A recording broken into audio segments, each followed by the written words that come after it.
जय हिंद। कैसे हैं आप लोग? अच्छे होंगे। जो भी हमारे विद्यार्थीगण हैं, छात्रगण हैं, आप क्लास 10th में हैं तो जरूर इस सेशन को देखेंगे। यहाँ पर हम पढ़ाने वाले हैं दो चर वाले रैखिक समीकरण।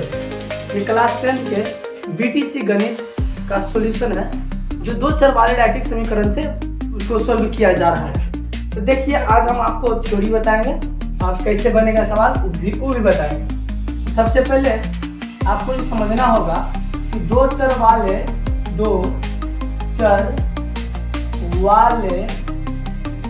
रैखिक समीकरण का व्यापक रूप।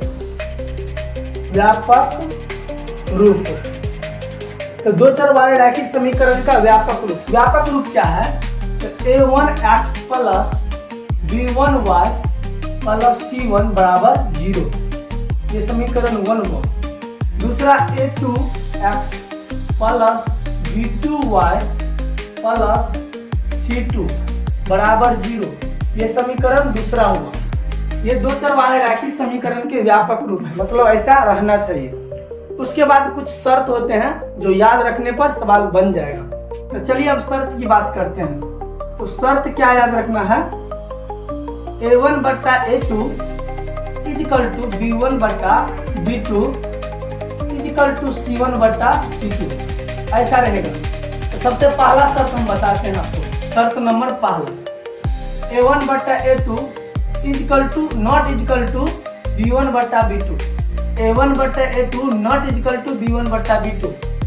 जब ऐसा हो तब क्या होगा? a1 कहाँ से लेंगे? तो यहाँ से लेंगे, a2 यहाँ से लेंगे, b1 यहाँ से लेंगे और b2 यहाँ से लेंगे। यदि ये दोनों बराबर न हो, जैसे कि एग्जाम्पल के तौर पर हम भी बताएंगे। एग्जाम्पल के तौर पर मान लो 1/2 बराबर ये 3/5, ये बराबर हुआ नहीं हुआ तो यही कट गया, ऐसे काट देना है। यदि ऐसे काट दोगे तो यही कट गया। तो शर्त लगा पहला, a1 बट्टा a2 नॉट इजिकल टू वाले बराबर नहीं b1 बट्टा b2। तो इसका जो शर्त है कि इसका एक हल, केवल एक हल होगा। इसका केवल एक हल होगा। इसका केवल एक हल होगा। समझ गए? इसका कितना हल होगा? तो केवल एक हल होगा। और दूसरा बात है, ग्राफ पूछेगा तो इसका ग्राफ प्रतिच्छेदी होगा। कैसा होगा? तो प्रतिच्छेदी होगा। इसका ग्राफ कैसा होगा? तो प्रतिच्छेदी होगा। ऐसे समझ जाना है। अब दूसरा शर्त है a1 बट्टा a2 इजिकल टू b1 बट्टा b2 not is equal to c1 बट्टा c2, यानी यहाँ कट जाएगा, ये दोनों बराबर नहीं होगा, यहाँ बराबर नहीं होगा। तो इसका जो शर्त है पहला, इसका जो है, इसका कोई हल नहीं होगा, कोई हल नहीं होगा। इसका कोई हल नहीं होगा। समझ गए? और कोई हल नहीं होगा तो इसको असंगत भी बोल सकते हो।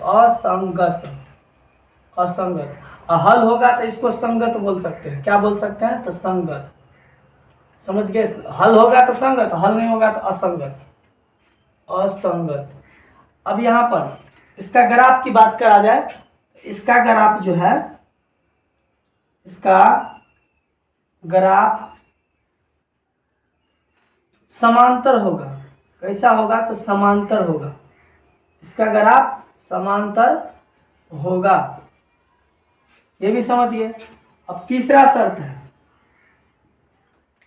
a1 बट्टा a2 इजिकल टू b1 बट्टा b2 इजिकल टू c1 बट्टा c2।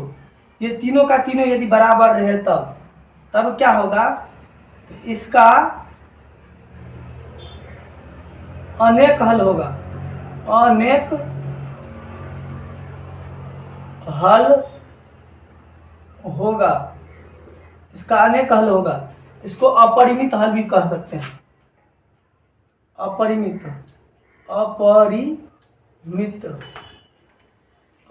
हल माने अनेक हल। संगत तो ये भी संगत होगा। समझ गए? और ग्राफ की बात किया जाए तो इसका ग्राफ समपाती होगा, समपाती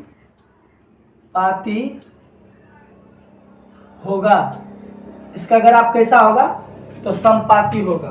तो इस प्रकार से ये थ्योरी आपको याद रखना होगा। यदि थ्योरी याद है तब सवाल कैसे बनेगा, तो सवाल भी बना के हम दिखाते हैं। यहाँ पर आप थ्योरी को समझेंगे, उसके बाद हम सवाल बता रहे हैं एग्जाम्पल के तौर पर। एक पहला, यदि 2x + 5y + 3 = 0, समीकरण 1 मान लो, और फिर दे दिया 3x + 5y + 5 = 0, समीकरण 2। ऐसे मान लो, ऐसा सवाल दिया है। अब बोलता है कि बताइए इसका कितना हल होगा, या ग्राफ कैसा होगा, या संगत है या असंगत है। तो कैसे पता करेंगे? तो सबसे पहले लिख लेंगे a1 = 2 और उसके बाद b1 = 5 और c1 बराबर यहाँ का क्या है तो 3। फिर इसमें a2 बराबर, समीकरण 2 में a2 लगाना है, a2 = 3, x को छोड़ के लेना है, पीछे वाला लेना है, और b2 बराबर में 5 और c2 बराबर में 5 हो गया। शर्त लगाएंगे, क्या लगाएंगे? शर्त लगाए थे ना, तो इधर भी शर्त लगाना है।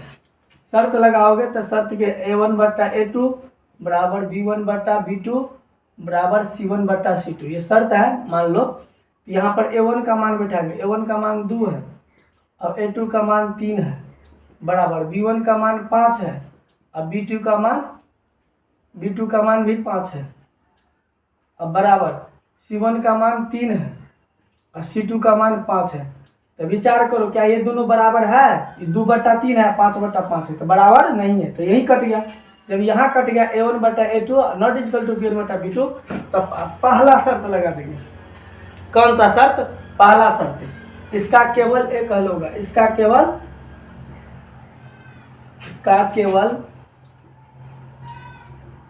एक हल होगा। इसका ग्राफ प्रतिच्छेदी होगा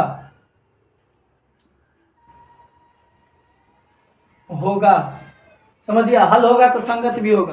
तो इस प्रकार से जो है बना लेना है। यदि समझ गए होंगे तो हमारे इस चैनल को सब्सक्राइब कर लीजिए, और वीडियो देखने के बाद अच्छा लगा होगा तो लाइक भी कर लेंगे। धन्यवाद।